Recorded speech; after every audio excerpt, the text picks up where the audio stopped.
Hey everyone, and welcome back to the channel. So today, let's take a look at the all-new 6th generation 2026 Toyota RAV4. This is the XLE. It's finished off in ruby flare pearl, and this is the normal hybrid. So you have several different options that you can go with. They are all going to be powered by the 2.5 liter 4-cylinder. So this is paired to that hybrid system. It's also paired to the eCVT, and with this being front wheel drive, it pumps out 226 horsepower, 163 pound-feet of torque. It weighs in around 3,800 pounds, and you can expect to see around 48 miles per gallon in the city, 42 out on the highway with this front wheel drive model. Now, as we work our way to the exterior styling, you'll notice with this particular model, this gets the color matched grille up top, along with the matte black accents within those cutouts there. There's also LEDs for the lighting with that gloss black trim accent that connects them nicely. Parking sensors are also up front, and there's some more cutouts in that lower section, and then some really nice hood lines coming down both sides. Now, since the lower section of the bumper is finished off in plastic, you'll notice that works its way to the fender arches along with the side skirts. This also has a very nice 18-inch wheel with a multi-spoke design. There's more gloss black for your side mirrors where there's a turn signal, and then no sunroof for this particular model, but it does have the roof racks installed there. Very nice lines running down the side. We have some crisp points above the door handles there, and then this trim accent that is going to go from the cargo window all the way to the rear spoiler, where there's a third brake light and the wiper blade. There's also LEDs for all the lighting. You have the backup camera and parking sensors, and then there's the lower section of the bumper finished off in plastic. Now, you can get the XLE with a hitch. It's going to tow around 1,700 pounds. So some very small trailers, mountain bikes, kayaks, things like that. You could hook up to this if you needed to. You can get more towing capabilities out of the all-wheel drive system. Now, in back, there's a good bit of storage. There's some tie downs. You have some cubbies here. There's also the storage cover net that you can use, and this does have a spare tire. You could use this for a little bit more hidden space and place the cover in here as well, which is nice. And then you can close the liftgate or lock the vehicle as well. Now, with this XLE, it does come with body color door handles and the beige interior for this spec. You get a little bit of storage. You might be able to use the grab handle area for additional storage. You have your hybrid components underneath the bench there, and then you can use this release to fold the seats down. So you have a huge opening to place in a lot of cargo.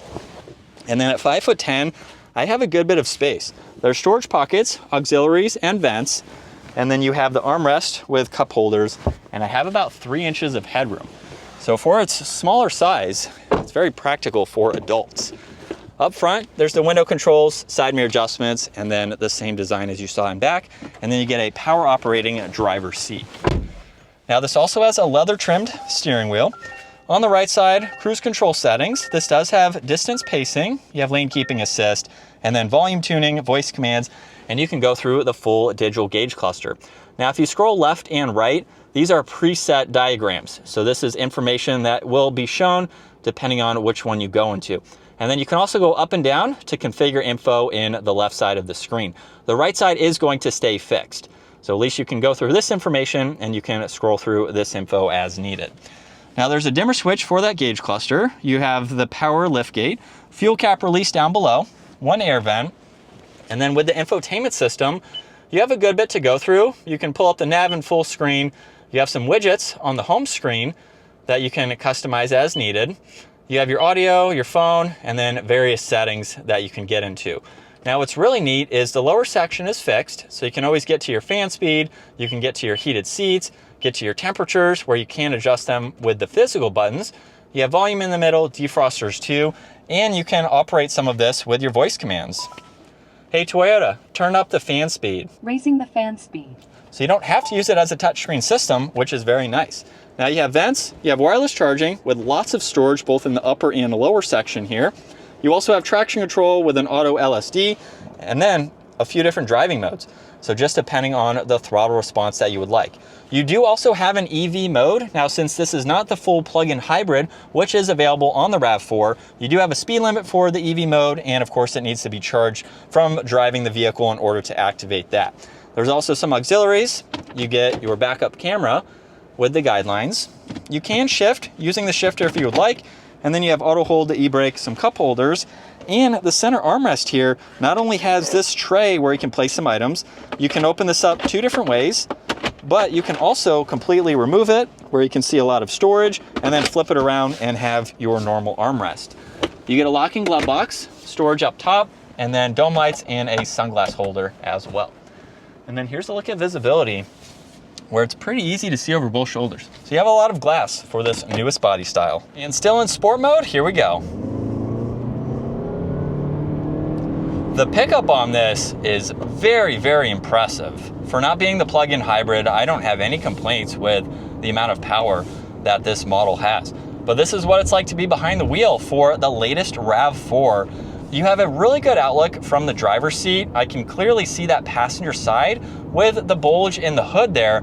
Makes it very easy to place the vehicle. Visibility is also super good to see. And you have a nice, comfortable place to be. These seats have a good design to them too. With the seat time that I've had behind the wheel of these so far, we're filming a lot with Toyota. So take a look at the rest of the trim levels that we're filming for the day, including taking the Woodlands off the pavement.